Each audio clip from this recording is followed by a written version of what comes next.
Je suis consterné. Ah non, je suis consterné, ouais, parce que je suis allé voir le film en me disant, bon, le 1 était pas très bon, même pas bon, mais dans le 2, il y a Carnage, il y a Woody Harrelson, je me suis dit que ça pouvait pas être pire. Bah j'aurais dû.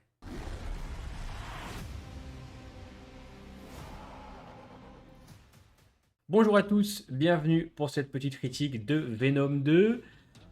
Et c'était pas bon, hein, pas bon du tout, c'était même très mauvais. Je trouve qu'il n'y a rien à sauver, hein, clairement, à part peut-être le jeu de lumière d'Andy Serkis dans le film, mais sinon, que ce soit l'humour qui est clairement trop, la réal qui à part sur deux trois scènes peut être intéressante, et le développement des personnages proches du néant, c'est une catastrophe. Parce que premièrement, tu fais un film sur Carnage. Pour ceux qui connaissent un petit peu Carnage, déjà le film est aseptisé et il n'y a pas de sang, t'as pas peur une seconde, tout est expédié à une vitesse monumentale. Le personnage de Carnage, donc, Cletus Cassidy, te répète sans arrêt que c'est un tueur en série, mais tu ne t'attardes pas sur ses motivations. Il y a une petite scène sympathique dans le film où il t'explique à travers voilà, un petit animé son passé, mais c'est tout. On ne va absolument pas travailler le personnage. En même temps, vous me direz, le film dure 1h20. Et tant mieux d'un côté, parce que 2 heures de cette purge, ça aurait été pour moi compliqué. Ce n'est pas pour moi la pire chose du film d'ailleurs. Le pire, c'est quand même Eddie Brock. Ce qui est gênant avec ce film-là, c'est qu'on t'installe Carnage en 1h20, que tout est expédié, qu'on ne traite pas le personnage, qu'on ne cherche pas à comprendre voilà, ses motivations, qu'on ne travaille pas en profondeur. Non, non, tout s'enchaîne à une vitesse incroyable et le film ne raconte tellement rien avec Carnage, ou du moins tellement peu, que Woody Harrelson est obligé de nous répéter que c'est un tueur en série tout le long du film pour bien te faire comprendre que voilà, c'est vraiment le grand méchant.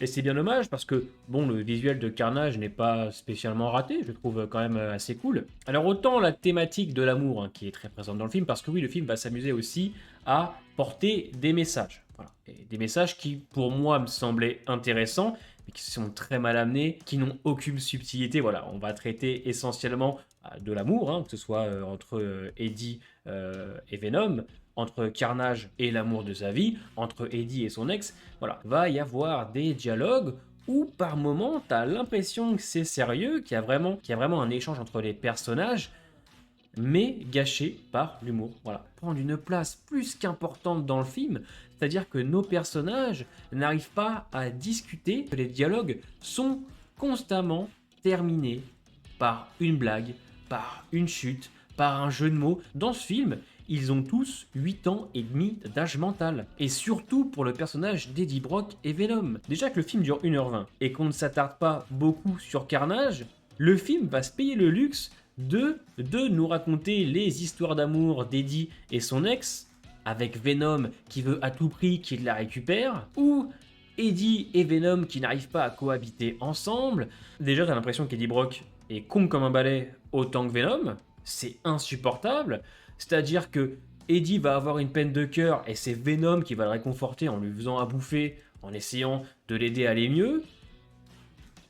Déjà, où est mon Venom? Où est mon vrai Eddie Brock? Ah, moi, je vous parle du vrai Eddie Brock, hein, pas de cette purge qu'on a. T'as Venom qui va faire la gueule parce qu'il n'arrive plus à s'entendre avec Eddie Brock, qui va se retrouver dans une boîte de nuit à nous faire un discours sur l'acceptation de soi avec ses bracelets fluorescents. Waouh!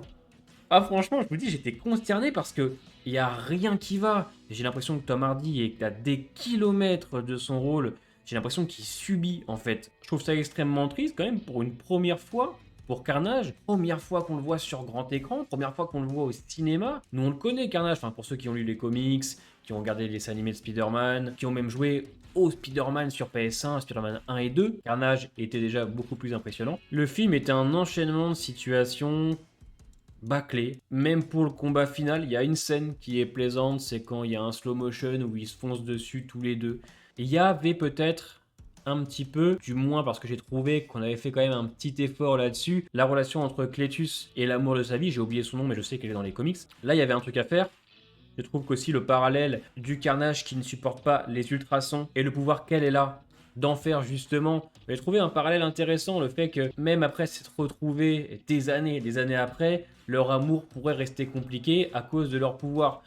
Voilà, il y avait un truc à faire, mais malheureusement, on s'y attarde pas, on n'a pas le temps, on t'enchaîne des scènes. Le moment où Carnage sort de la prison, c'est moche, tu comprends rien à ce qui se passe, c'est mal filmé, les effets spéciaux sont aussi vraiment pas bons, hein, vraiment, c'est moche quoi, je veux dire, on comprend rien aux scènes, même la scène finale où ils se battent tous les deux, c'est un enchaînement de n'importe quoi, surtout le discours où t'as Venom qui est avec Eddie et tous les deux ils se parlent, ensemble, on est plus fort, oh là là, c'est plein de messages mal amenés, c'est très caricatural, ah ça va pas, puis à la fin, Venom qui se retrouve sur une plage avec Eddie, et la scène post-générique, enfin, voilà, c'est pas bon du tout quoi. C'est comme le fait qu'Eddie retrouve toutes les victimes de Carnage, bon, pareil, pas traité, pas une once de violence. Et alors je sais qu'on n'est pas obligé de voir tout le temps du sang, des démembrements, du gore pour que ce soit violent.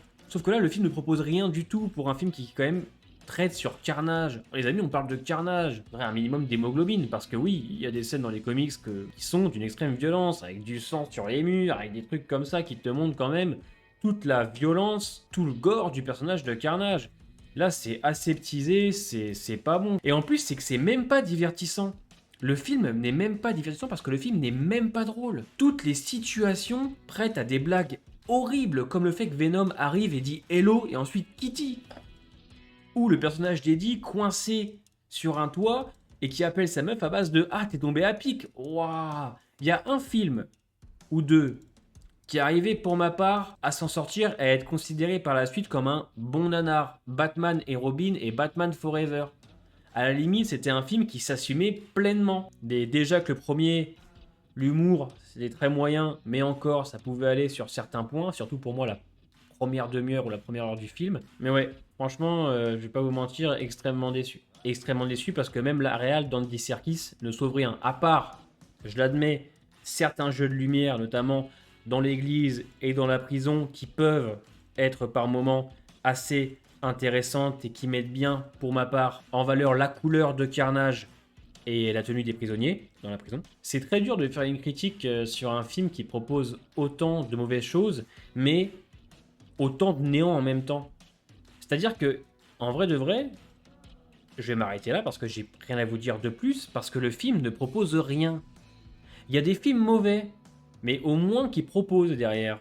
Là, il n'y a rien. C'est un enchaînement de situations débiles, des personnages cons comme des balais, des dialogues fades, constamment animés par des blagues même pas drôles. Le Hello Kitty, moi, il m'a fait du mal. Voir Venom se trimballer dans une boîte de nuit avec des bracelets fluorescents, non merci. Et le Carnage qui meurt à la fin, alors que putain, on a une scène post-générique à la fin avec le Spider-Man qui aurait pu amener un film Spider-Man Venom contre Carnage, faire un vrai truc. Pour l'instant, les films Venom sont ratés.